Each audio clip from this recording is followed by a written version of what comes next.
Bonjour mes amis, 9e vidéo sur les manquements, les crimes et les délits de Marie-Ségolène Royal. Au secours, Ségolène revient. Elle le voudrait en 2022, mais le peuple français ne veut pas d'elle, et on le comprend. Aujourd'hui, j'envoie du lourd. J'accuse Madame Royal, lorsqu'elle était ministre de l'Éducation déléguée, d'avoir commis des crimes d'État, des crimes en réunion, des crimes d'incitation au suicide contre des administrés, en l'occurrence avec sa méchanceté insondable. Elle s'est acharnée sur des dizaines d'enseignants,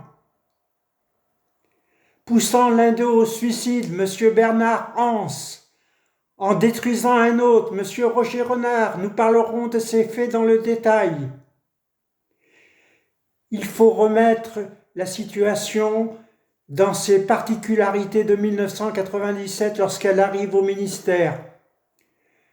Nous sommes après l'affaire Dutroux en Belgique et le ministère de l'Éducation française ne peut plus cacher les quelques cas de pédophilie que l'on traitait de manière discrète jusque-là.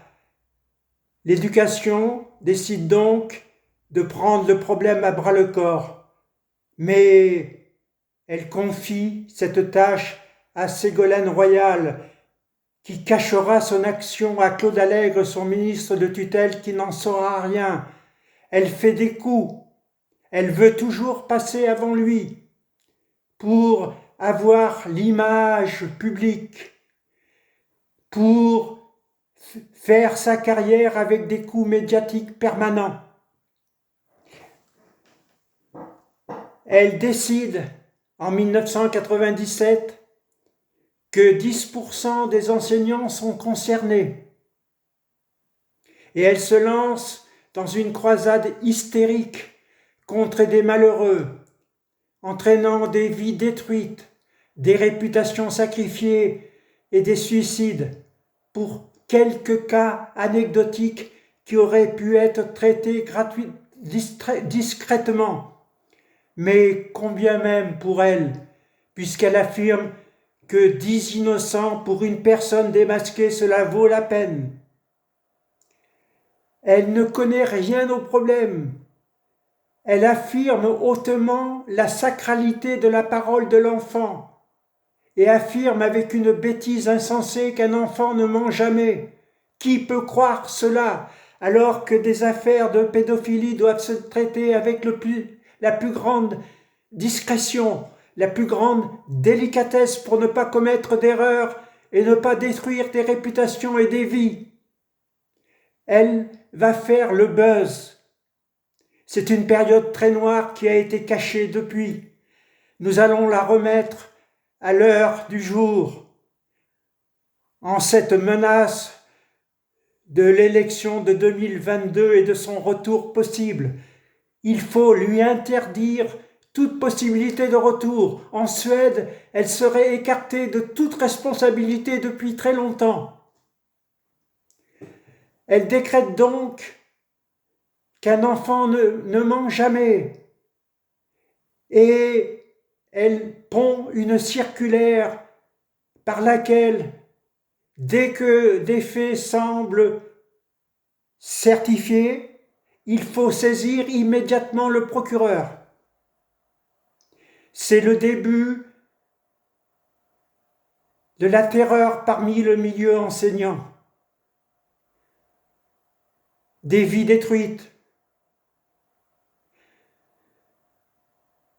Elle ne connaît rien au problème. Elle ne distingue pas entre pédophilie et homosexualité.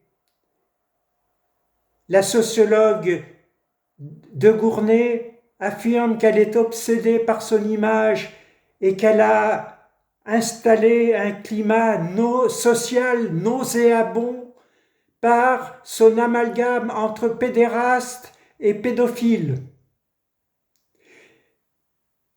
Michel Etcheverry, conseiller de Claude Allègre, qui a eu à travailler avec elle, affirme que c'est l'une de ses 2 ou 3 plus grandes déceptions humaines parmi les milieux politiques qu'il ait connus, que cette femme est seulement fascinée par l'image publique qu'elle donne, qu'elle est paresseuse, qu'elle n'aborde aucun dossier au fond et refuse d'aborder les dossiers au fond. Il raconte en particulier avoir eu une entrevue avec elle avant une interview sur Europe 1 sur la pédophilie.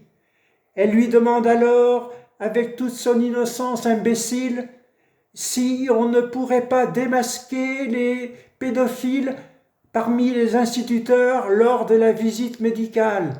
Il lui répond que c'est bien sûr impossible, consterné par ce mélange insensé entre